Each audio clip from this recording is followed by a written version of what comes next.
এই কিছু আশঙ্কিত নেই, বাংলার মানুষ কিছু করে না। এগুলো কি হয় আমাদের যেগুলো দেখছে, আমিও তো রিসেন্টলি ইনভলভ হয়েছিল, তখন দেখবেন মুখ্যমন্ত্রী আর আমি দুজনে রাজ্যে আছি।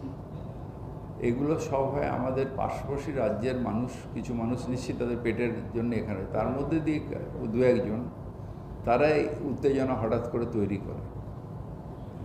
সেই জন্য দেখবেন যেসব জায়গায় পাশাপাশি রাজ্যের, প্রতিবেশী রাজ্য বা বাংলার মানে ভারতবর্ষ অন্যান্য রাজ্যের মানুষ বেশি থাকেন, সেই সব জায়গায় উত্তেজনাগুলো হয়। কিন্তু আমরা বাংলার মানুষ 100% যে আমরা সাম্প্রদায়িক সম্প্রীতিতে করি, কারণ ঠাকুর রামকৃষ্ণ আমাদের বলে গেছিলেন যত মত তত পথ। শুধু আমরা সেটাতেই বিশ্বাস করি।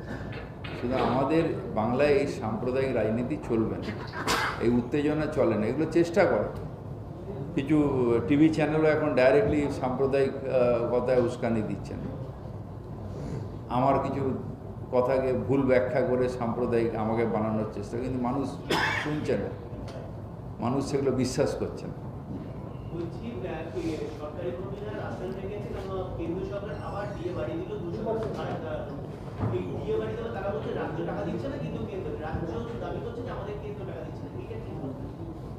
কেন্দ্রের কাছে মিন্ট আছে, রাজ্যের কাছে মিন্ট নেই।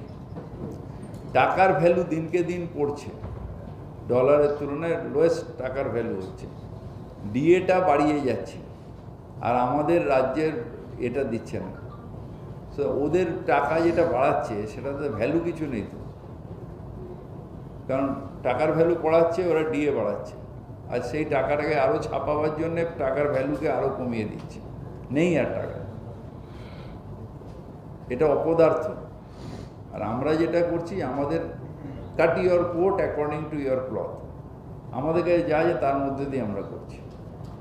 কেন্দ্রের সাথে কম্পিটিশান করবো, কারণ আমার হাতে মিন্ট নেই, আমি রিজার্ভ ব্যাংকে ভোগে পাঠিয়ে দিতে পারি না।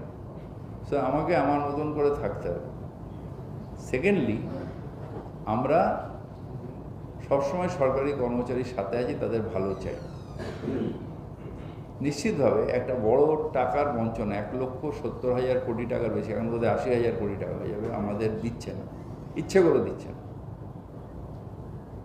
এই টাকাটা দিচ্ছে না বলে আমাদের সত্যি তো ফাইন্যান্সিয়াল ক্রাইসিস আছে, তো আমাদের তো অস্বীকার করার কিছু নেই।